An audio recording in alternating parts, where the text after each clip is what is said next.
Let's begin chapter 6, talking about exponents.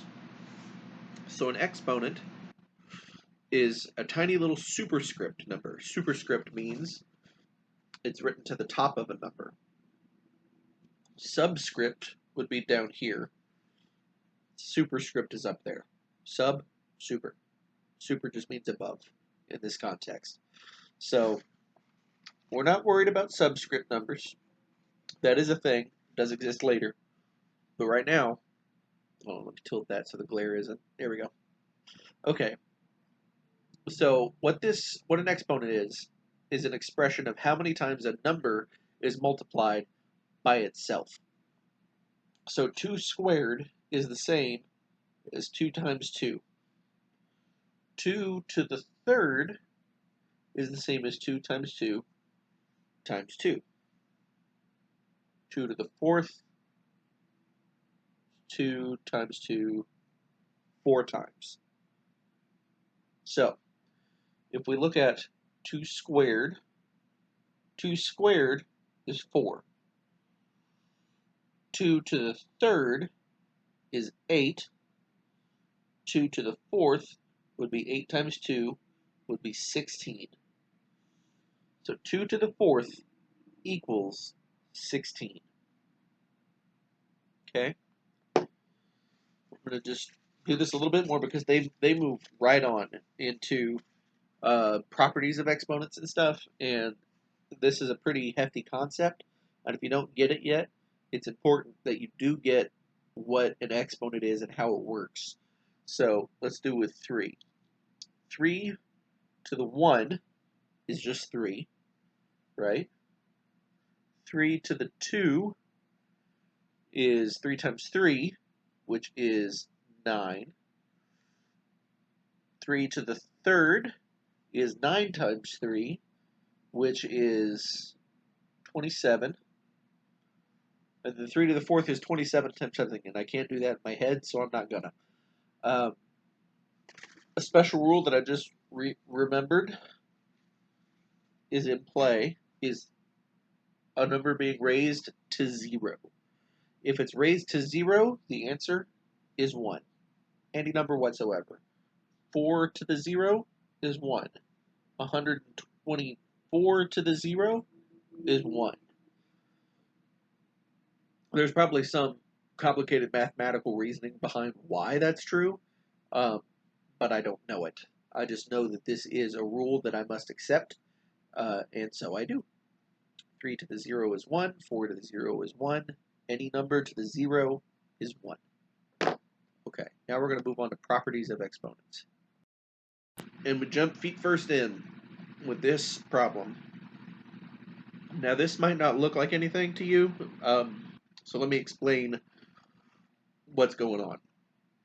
You've got 5 times b to the negative 2 times a to the 5th. You can look at these as 3 separate terms all multiplying each other. 5 is one term, it's just a number. B to the negative 2 is its own term, and then a to the 5th is its own term. And then they're all divided by a. Now, it says simplify this. So let me show you how to do that. We're going to create a second little fraction area, and we're going to be transferring these things over here. The first thing is 5. 5 is going to stay where it is because it's got no exponents, nothing's happening to it, so it's just going to go straight over. B to the negative 2. Anything to the negative exponent means it's going to the bottom of the fraction. So we're going to take that b, pardon me, we're going to take that b negative 2 and move it down to the bottom, b2. Now this a5 and the a play with each other because a is the same letter as a. So if there's something underneath, that means we're subtracting it. If this were a to the 2, it would be 5 minus 2. If it were a to the 3, it would be 5 minus 3. But it's not. It's just a by itself, which means it is a to the 1. So this is 5 minus 1 equals a to the 4th. And that's it simplified. All right, I've invented a second one that's not in the examples. Um, I want to simplify this. It's got things, just like any fraction, you want to simplify it to its simplest terms. So I'm going to create a second line for a fraction. I'm going to start at the number. 4 squared is 16. A to the negative 3, that means it's got to move to the bottom of the fraction. A to the negative 3 moves down here to be a to the third. B squared divided by b squared. They get rid of each other. And here, we're done. 16 over a to the third. Another rule is this multiplier. You've got a to the 3 in parentheses squared. So a cubed, and then squared. What do you think you do with these two numbers? You multiply them together. So that 2 times 3 becomes a to the 6th. It's a terrible a. I'm sorry. Anyway, 2 times 3 becomes 6. Similarly, if I had a to the 4th raised to the power of 3, it would be a 3 times 4 to the 12th. Now it's in its simplest form.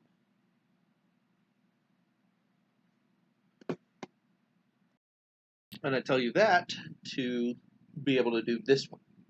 So when you've got, just kick the table, sorry. When you've got this 2 is squaring this whole fraction here.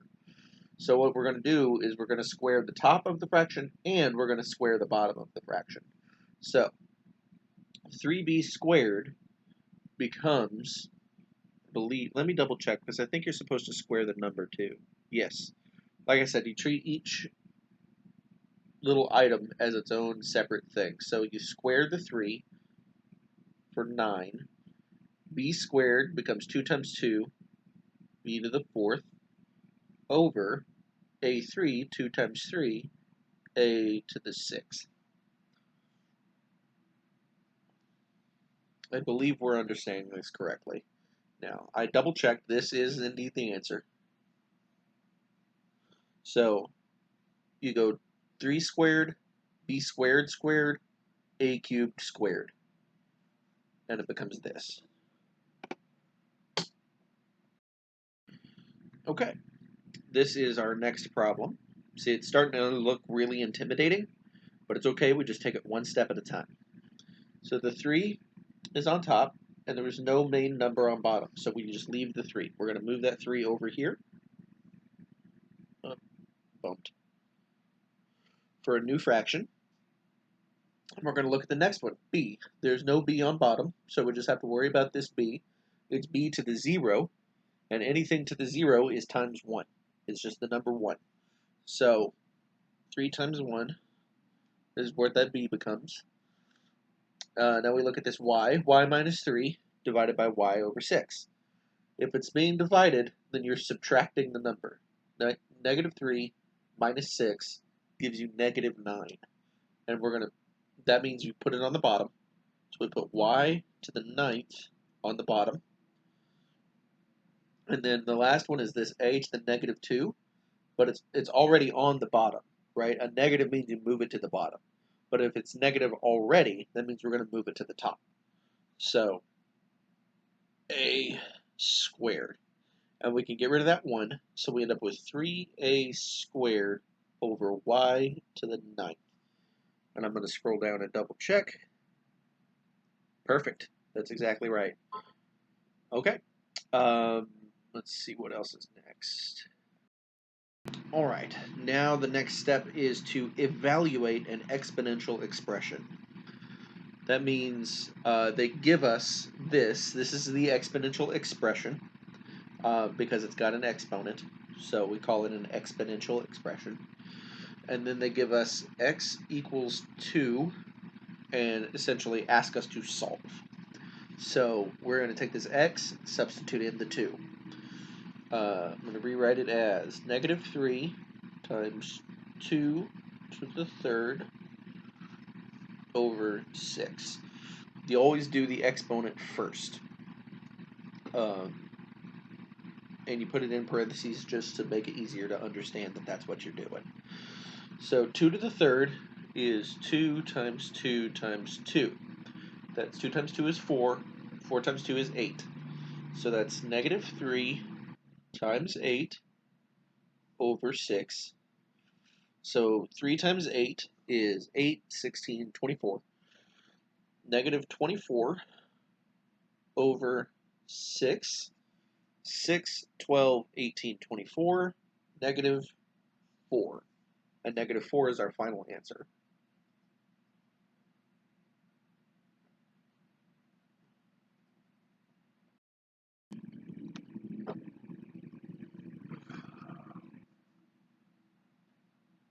Oh, I forgot to hit pause. Okay, last one. They want us to take this and evaluate it for a equals negative 2 and b equals 4. I say before we do that, we need to simplify what is happening here. So we're going to take this, we're going to simplify, we're going to move this 2 over, leave it on top. That is a wonky 2. Hold on a second.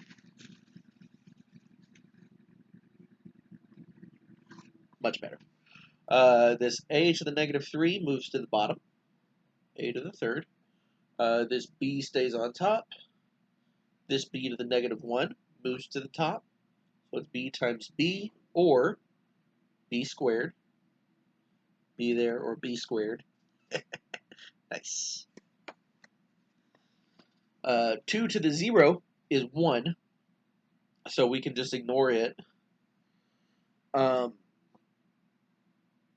Now they give us a value for a and b, where a equals negative 2 and b equals 4. Let's see here. A is negative 2. So negative 2 times negative 2 times negative 2. Negative 2 times negative 2 is 4. 4 times negative 2 is negative 8. B equals 4. 4 squared is 16. So we've got 2 times 16 over negative 8.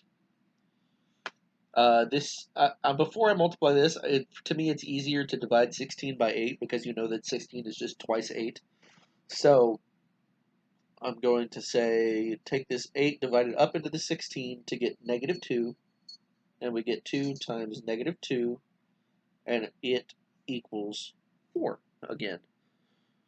Or was it negative 4 last time? I don't know. You could rewind the video if you want. But anyway, that is evaluating an expression.